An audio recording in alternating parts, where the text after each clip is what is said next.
warahmatullahi wabarakatuh. Halo teman-teman, bertemu lagi dengan saya Widi Asuti dengan NIM 2009348 dari kelas 2E PGSD UPI Kampus Tasikmalaya. Nah, kali ini kita akan membahas mengenai komponen-komponen kurikulum. Selamat menyaksikan. Sebelum kita membahas mengenai apa saja komponen-komponen kurikulum, kita harus mengetahui terlebih dahulu tentang pengertian dari komponen kurikulum itu sendiri. Nah, kata komponen memiliki arti kata benda.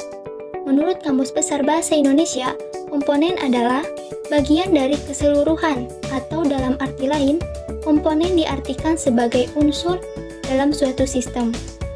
Nah, sistem itu sendiri merupakan sekumpulan komponen yang saling bekerja untuk mencapai suatu tujuan.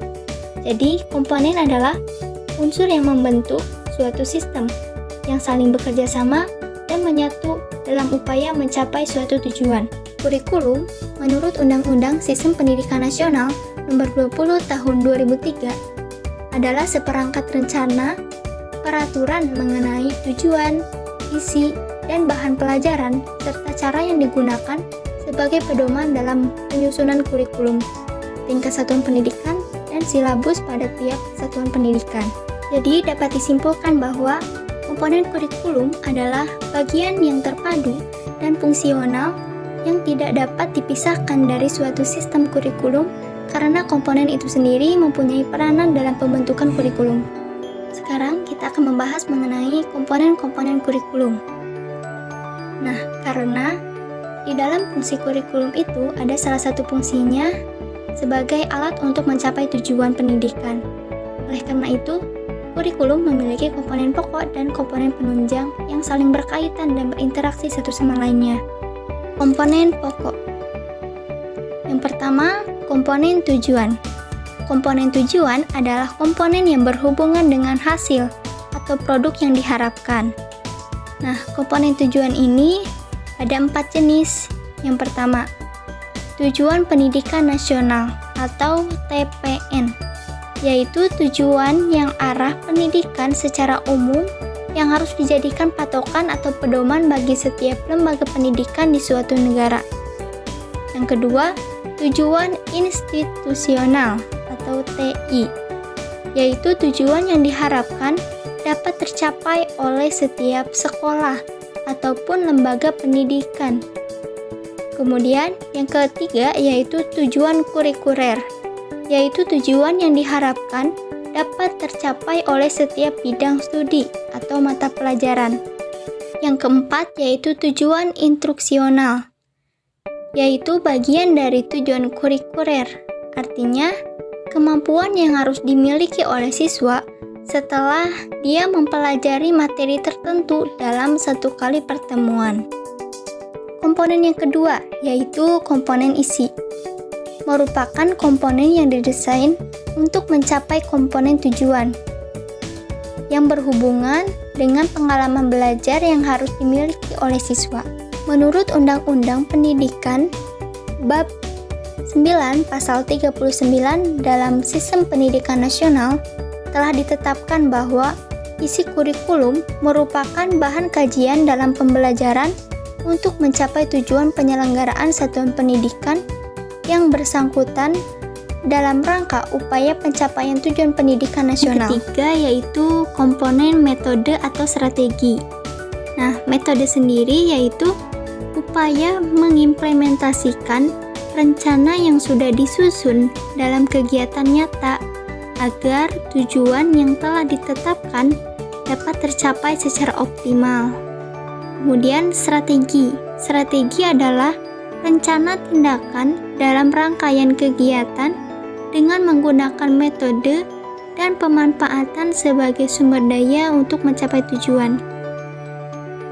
Kemudian pendekatan, yaitu cara yang digunakan dalam proses belajar mengajar, student-centered approach, dan teacher-centered. Komponen yang keempat yaitu komponen evaluasi. Komponen evaluasi ini yaitu sebagai alat untuk melihat keberhasilan pencapaian tujuan. Ada 2 jenis yaitu tes dan non-tes. Tes yang pertama yaitu tulis. tes dengan cara menjawab sejumlah item soal dengan tertulis. Yang kedua yaitu lisan, menggunakan bahasa lisan untuk menilai kemampuan nalar siswa secara verbal. Dan yang ketiga yaitu perbuatan, tes dalam bentuk peragaan. Kemudian jenis yang kedua yaitu non-tes. Bisa dilakukan dengan beberapa cara. Yang pertama yaitu observasi, yaitu teknik penilaian dengan cara mengamati tingkah laku pada situasi tertentu. Yang kedua wawancara, yaitu langsung dan tidak langsung. Yang ketiga yaitu studi kasus, mempelajari individu dengan periode tertentu. Dan yang terakhir, skala penilaian, yaitu alat penilaian dengan menggunakan skala. Komponen penunjang. Menurut Sukmadinata tahun 1997 menjelaskan ada 3 komponen penunjang dalam kurikulum. Yang pertama yaitu sistem administrasi dan supervisi. Tujuan administrasi adalah untuk mengorganisasikan dan mengoperasikan tugas sekolah sehingga pembelajaran dapat berjalan dengan kondusif dan efektif. Sedangkan supervisi menyediakan program dan kegiatan belajar mengajar untuk kepentingan anak sesuai dengan tujuan pendidikan. Maka supervisi menempati peran sentral di sekolah. Yang kedua yaitu pelayanan bimbingan dan penyuluhan. Bimbingan dan konseling sebagai salah satu subsistem pendidikan di sekolah harus dapat menjalankan fungsinya. Yang kedua yaitu pelayanan bimbingan dan penyuluhan.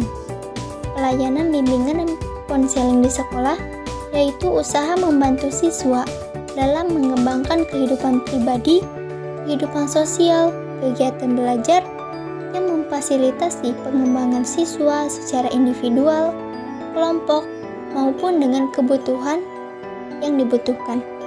Dan yang terakhir, yang ketiga, sistem evaluasi. Evaluasi merupakan salah satu komponen kurikulum dalam pengertian terbatas. Evaluasi kurikulum dimaksudkan untuk memeriksa tingkat ketercapaian tujuan-tujuan pendidikan yang ingin diwujudkan melalui kurikulum yang diambil. Keterkaitan antara komponen kurikulum. Tadi kita sudah membahas mengenai apa saja komponen-komponen kurikulum. Nah, sekarang kita akan membahas mengenai keterkaitan antara komponen-komponen kurikulum yang sudah dijelaskan tadi. Nah, jadi komponen kurikulum itu mempunyai keterkaitan, jadi saling keterkaitan antara komponen-komponen kurikulum. Yang pertama itu komponen tujuan, berhubungan dengan arah atau hasil yang diharapkan dari proses pembelajaran.